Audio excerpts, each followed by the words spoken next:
લક્ષ્ય ન્યૂઝ, એક નજર, એક લક્ષ્ય। સુરેન્દ્રનગર શહેરમાં વર્ષોથી અંધ બહેનો માટે કાર્ય કરતી પ્રજ્ઞાચક્ષુ મહિલા સેવા કુંજ દ્વારા દર વર્ષે અંધ બહેનો અને યુવતીઓ માટે રસોઈ સ્પર્ધાનું આયોજન કરવામાં આવે છે। ત્યારે ચાલુ વર્ષે પણ અંધ બહેનો માટે રસોઈ સ્પર્ધાનું આયોજન કરવામાં આવ્યું, જેમાં રાજ્યના વિવિધ જિલ્લામાંથી 100 જેટલી અંધ બહેનો અને યુવતીઓએ ભાગ લીધો હતો। સુરેન્દ્રનગર શહેરમાં પ્રજ્ઞાચક્ષુ મહિલા સેવા કુંજ દ્વારા વર્ષોથી અંધ બહેનો માટે અનેક સેવાકીય પ્રવૃત્તિઓ કરવામાં આવે છે, તેમજ રાજ્યભરની નિરાધાર અંધ બહેનો અને યુવતીઓને આ સંસ્થામાં આશ્રય પણ આપવામાં આવે છે। ત્યારે અંધ બહેનોમાં આત્મવિશ્વાસ વધે તેમજ સામાન્ય મહિલાઓની જેમ જ દરેક પ્રવૃત્તિઓમાં ખંતથી ભાગ લે તેવા હેતુથી રસોઈ સ્પર્ધાનું છેલ્લા ઘણા વર્ષોથી આયોજન કરવામાં આવે છે। ત્યારે ચાલુ વર્ષે પણ અંધ બહેનો માટે રસોઈ સ્પર્ધાનું આયોજન કરવામાં આવ્યું। રાજ્યના વિવિધ જિલ્લાઓમાંથી મોટી સંખ્યામાં અંધ બહેનો યુવતીઓએ ભાગ લીધો હતો અને સ્વાદિષ્ટ રસોઈ બનાવી હતી। પ્રજ્ઞાચક્ષુ મહિલા સેવા કુંજ વર્ષોથી અંધ બહેનો માટે કાર્યરત છે, તેમજ અંધ બહેનો આજના જમાનાના સાથે તાલ મિલાવી શકે તે માટે અનેક સેવાકીય પ્રવૃત્તિ કરવામાં આવે છે, જેમાં વર્ષોથી રસોઈ સ્પર્ધાનું આયોજન કરવામાં આવે છે। ચાલુ વર્ષે પણ રસોઈ સ્પર્ધાનું આયોજન કરવામાં આવ્યું। રાજ્યભરમાંથી 60 જેટલી બહેનોએ ભાગ લીધો અને આ સ્પર્ધામાં અશંત, અંધ અને સંપૂર્ણ અંધ એમ 2 વિભાગમાં સ્પર્ધા યોજવામાં આવી, જેમાં અંધ બહેનોએ પાઉંભાજી, પુલાવ, સલાડ, પાપડ જેવી સ્વાદિષ્ટ વાનગીઓ નિયત સમયમાં બનાવી ઉપસ્થિત સૌને મંત્રમુગ્ધ કરી દીધા। જ્યારે સ્પર્ધાના અંતે વિજેતા અંધ બહેનોને રોકડ ઇનામ તેમજ તમામ સ્પર્ધકોને સન્માનપત્ર આપી સન્માનિત કરવામાં આવ્યા। સેવાકુંજ સંસ્થા દ્વારા અંધ બહેનો પગભર બને તે માટે સંપૂર્ણ જવાબદારી રાખી અનેક સેવાકીય પ્રવૃત્તિ કરવામાં આવે છે। સંસ્થામાં થતી સેવાકીય પ્રવૃત્તિઓને દાતાઓ અને શહેરીજનોએ પણ બિરદાવી રહ્યા છે। અન્ય લોકો પણ આ ઉમદા કાર્ય માટે પ્રેરણા લે અને સમાજમાં સેવાની જ્યોત પ્રજ્વલિત કરે તે જરૂરી છે। તેમ ત્રિવેદી, સુરેન્દ્રનગર। નમસ્કાર, મારું નામ માવી મીના છે।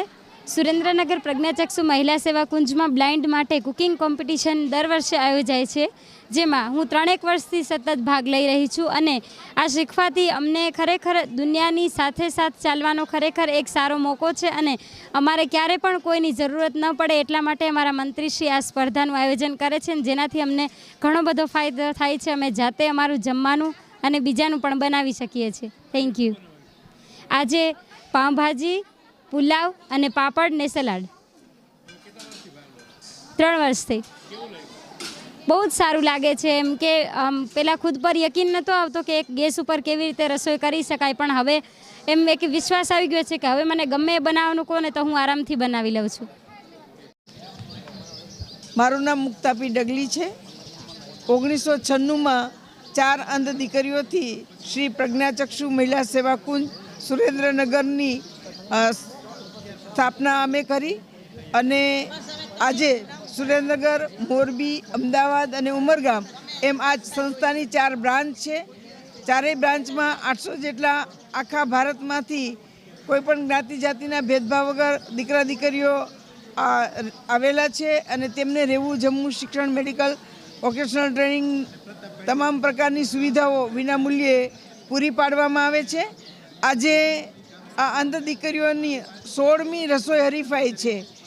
આ રસોઈ હરીફાઈ યોજવા માટેનું ખાસ કારણ એ છે કે દીકરીઓમાં ઘરકામ અને રસોઈનું કૌશલ્ય ખીલે અને દાંપત્ય જીવનમાં પોતાનું ઘર ચલાવવામાં ખૂબ સારી રીતે એ સફળ થાય એ હેતુથી આ હરીફાઈનું આયોજન અમારા વિનોદાબેન કે શાહ કે જેઓ બંને આંખે અંધ હતા અને દીકરીઓ આવી રીતે પોતાના જીવનમાં પોતાનું જીવન જીવે એમાં એમને ખૂબ રસ હતો, એટલે એમના નામે અમે આ વિનોદાબેન કે શાહ વાનગી સ્પર્ધાનું નામ રાખેલું છે અને દર વર્ષે લગભગ 140-50 દીકરીઓ ભાગ લે છે, પણ આ વર્ષે કોલેજ અને સેકન્ડરી સ્કૂલની એક્ઝામો આવી જતાં લગભગ આજે 60-70 જેટલી દીકરીઓએ ભાગ લીધો છે।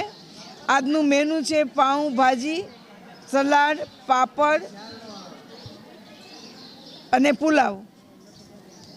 અને આજે અમારો બીજો જે પ્રોગ્રામ છે એ એવોર્ડ છે, જેમને બ્રેલ લિપિ શોધી એમના નામે અમે એવોર્ડ આપીએ છીએ, ભાઈ શ્રી સંતોષભાઈ રોમટા, અને મંદબુદ્ધિના ક્ષેત્રે કાર્ય કરતી સંસ્થાને એવોર્ડ આપીએ છીએ MP ડગલી એવોર્ડ, અને ત્રીજો એવોર્ડ અંધજનોના ક્ષેત્રે કાર્ય કરતી વ્યક્તિને તારકભાઈ લુહારને પંડિત સુખલાલજી એવોર્ડ આપવામાં આવશે।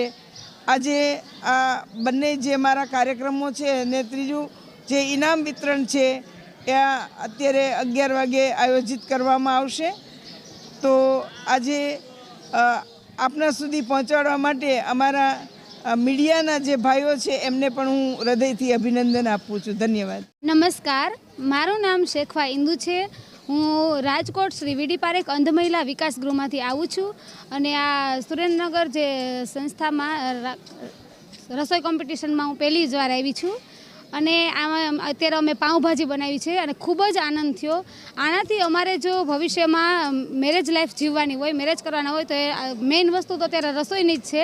તો એ અમને શીખવા મળે અને મેઇન અમારું જે પગલું છે એ સાકાર થાય એના માટે અમને અમારા મેઇન રાજકોટમાં વીડી પારેખ અંધ મહિલા વિકાસ ગૃહમાં અમારા ટીચરો અમને ટ્રેન કરે છે અને બાકી અમને થોડું ઘણું વિઝન હોય એટલે અમે યુટ્યુબમાંથી જોઈને શીખીએ.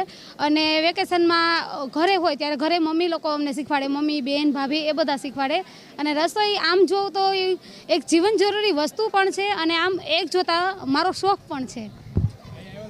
અહીંયા આવ્યા તો બહુ સારું લાગ્યું. આ સંસ્થામાં ઘણા વર્ષોથી કોમ્પિટિશન થાય છે. આઈ થિંક તો 15 વર્ષ ઉપર થતી છે, મને ખ્યાલ નથી, પણ હું પહેલી વાર આવી છું એટલે પણ બહુ જ આનંદ આવ્યો. અને આવી કોમ્પિટિશન યોજતા રહે જેથી કરીને અંધ બહેનોને, મારી જેવી નાની મોટી બહેનોને શીખવા મળે અને એ રીતે ઉત્સાહ થાય કે મારો નંબર આવશે એ બાને એ લોકો શીખે અને આગળ વધે.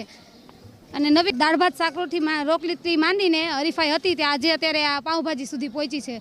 દર વર્ષે અલગ અલગ કોમ્પિટિશન હોય છે. એકવાર શાકભાજી દાળ ભાત શાક રોટલી હોય, એકવાર પૂરી બટેકાનું શાક, શીરો એવી રીતે હતું, એકવાર ઉપમા. તો દર વખતે અલગ અલગ વસ્તુ હોય છે. આ વખતે પાઉંભાજી બનાવીને મેં તો ખૂબ મજા આવી.